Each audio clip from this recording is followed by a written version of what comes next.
Hello everyone, welcome to the market outlook for the week. Gaurang Shah here from Geojit Financial Services, and as I speak to all of you all this Monday morning at around about 10:15, markets have maintained their upward momentum, and in fact this morning we have made all-time high on the Sensex and Nifty. Before I go any further, let me give you certain levels on Sensex, Nifty, Bank Nifty, Rupee Dollar equation and crude oil. Well, Sensex is up about 220 points, 83,110 is the level on Sensex. Nifty is up about 70 odd points, 25,425 the level on Nifty spot.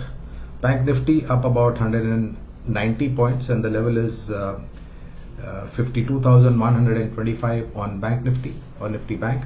On Rupee Dollar equation and on crude oil, well, a slight bit of strength on the rupee against the dollar, and the level is 83.88 rupees to a dollar with a strength of 0.01 paise.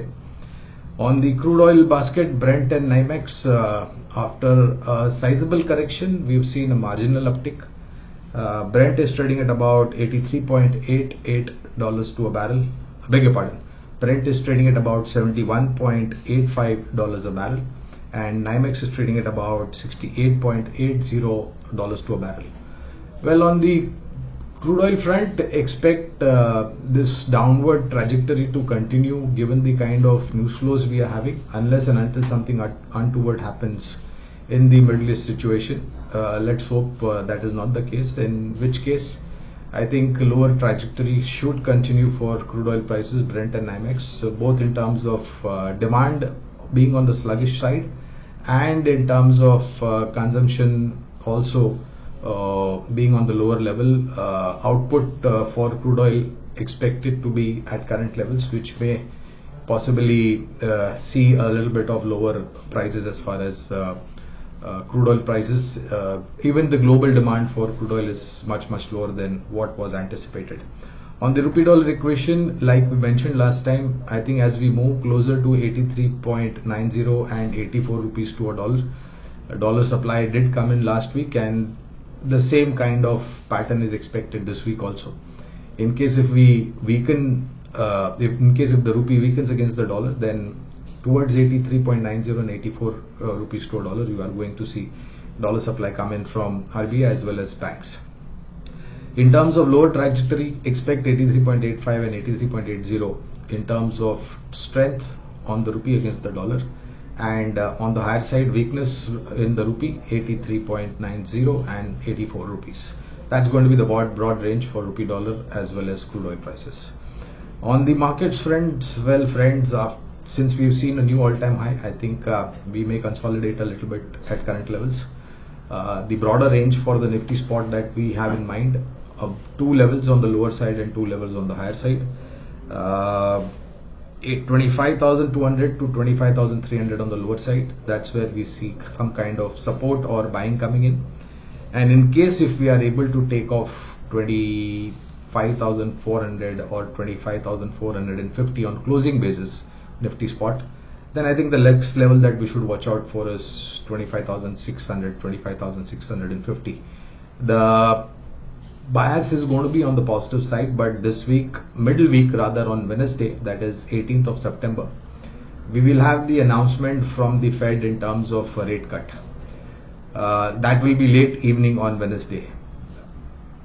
Reaction to that announcement will be seen on Thursday morning. 0.25 basis is factored and discounted by the market.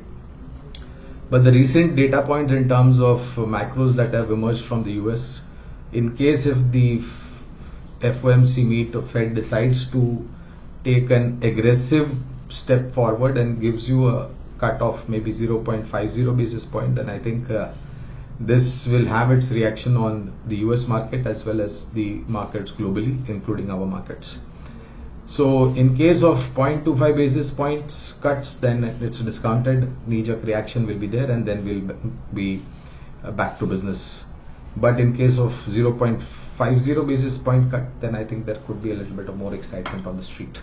This is an anticipation of what can happen on Wednesday late evening as far as the FOMC meet is concerned.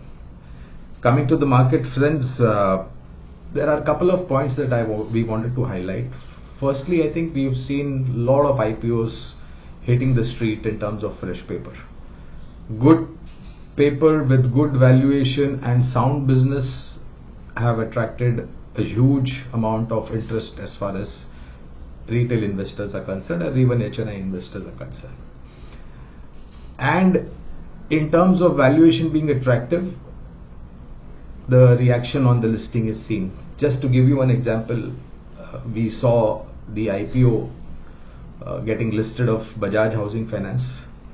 The higher floor price was somewhere around about 70 rupees, and the listing that happened just a while back was above 150 rupees. That's the kind of interest that is there. On the flip side, friends, what we have also witnessed is that it's very healthy to see the new paper coming in the primary market with good quality, good business, and decent valuation. On the flip side, we have also seen a lot of block deals happen in the market, secondary market, which has got absorbed in the first few minutes of the markets getting opened. The point that we are trying to drive home is that there is enough depth in terms of liquidity in the market, whether it is good IPOs coming and hitting the street, or whether it is with respect to block deals happening in the secondary market. So the question that a lot of people had in mind was whether liquidity will be sucked out from the secondary market and will be diverted towards the primary market. Well, that has been put to rest because there is enough depth in terms of liquidity, given the very recent events that have unfolded and the kind of interest that people have showed in terms of subscription to IPOs or with respect to interest in block deals as far as secondary market is concerned. Since we have made a new lifetime high this morning, expect a little bit of choppiness and volatility for some time. Post Wednesday, in case if the rate cut from the FOMC is more than what the street has estimated, then I think there should be a little bit of more excitement on the street, and which may possibly have some huge triggers for certain sectors where the fear was on the negative side. For example, IT. So we expect performance to come through, and we expect the markets to be going up to the next level, but do expect days of profit booking, days of consolidation, spillover of 1 or 2 days of profit booking, whatever be it. But one thing that has been absolutely clear in the last couple of profit bookings that we've seen, that lower level buying comes in, whether it is from the domestic institutional investors, whether it is from the foreign institutional investors, or whether it is from large HNIs or retail interest in terms of direct participation into equity markets via secondary market or primary markets. So this momentum is likely to continue, and we expect the markets to take us to the next level, and we are possibly positioning ourselves to a good closing as far as this calendar year 2024 December is concerned. Even if you go to see from Jan till date, both Sensex and Nifty have given you a very decent return, and we expect this return to move up slightly a bit, given the kind of anticipation of much higher levels by the time we say goodbye to calendar year 2024 December, that is.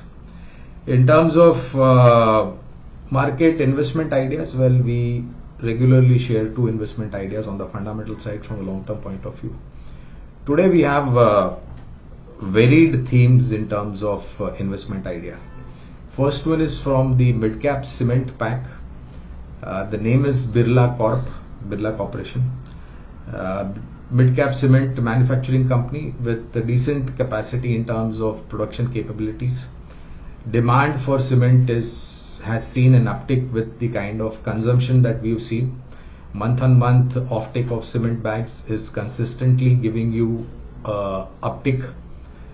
Infrastructure creation, government spending at centers, government spending at state, real estate sector doing well, private companies putting in capex. All this indicate towards a decent uptake in the months to come by for cement consumption. Along with that, friends, we expect marginal uptick in terms of the cement bag prices. Input cost, which was an overhang, has become a thing of the past. It has gone in the rearview mirror, and we expect operating margins and profit margins to improve going forward from here on, which will translate into positivity in terms of net profitability. So Birla Corp is the first investment idea on the fundamental side, with a target price, approximate target price, keeping in mind the earnings would be better than what we've seen, is 1,750. 1,750 is the target price on Birla Corp. The next one is rather an interesting space. We often talk about pharmaceutical, we often talk about hospitals, but there is one more sector which is very closely associated and linked with this particular sector, is the diagnosis. And over here we have identified one company called Dr. Lal PathLabs. Well, equally important is pharma, equally important is healthcare respect to hospitals, and we cannot de-link diagnosis center when it comes to these sectors. Since the interlink is so close, and of course the opportunities that we've seen for the diagnosis related stocks has been improving in terms of quarter-on-quarter earnings. And I don't want to go into a very deep history, but we all know during COVID time the kind of attraction and attention that diagnosis sector had created with the kind of tests that were put in place. So these momentum is likely to continue, and we believe that if pharma is going to do well, then you have to look at hospitals as well as diagnosis center. Constantly increasing its reach with it opening new outlets, Dr. Lal PathLabs, and of course the kind of health awareness that has gone into individuals. So we believe that earnings is likely to improve going forward from here on, and on fallback of that, the targets, approximate targets that we have set aside, very conservative from current levels, but definitely looks attractive. The targets that we have put in place is 3,600. These are very conservative targets, but in case if the earnings improve both for Dr. Lal PathLabs as well as Birla Corporation, then these targets definitely gets revised upwards depending upon which way the earnings come by. So you can start at current levels. Don't put all your money at one time. Do investment in staggered manner is something that we have always advised. And as and when you get correction, you can add on to these two stocks. But mind you, friends, these are two long-term fundamental ideas. These are not for BTST short-term, medium-term. So please bear in mind, you should have appropriate time frame, 12 months, 16 months, 18 months plus, to get a better benefit out of your investments. Again, I will repeat for your benefit: Birla Corp with a target of 1,750 and Dr. Lal PathLabs with a target of 3,600. Approximate targets, depending upon earnings, the targets will get revised. Thank you very much for your patience hearing, and I'll see you again next week. Till then, take care. Bye-bye.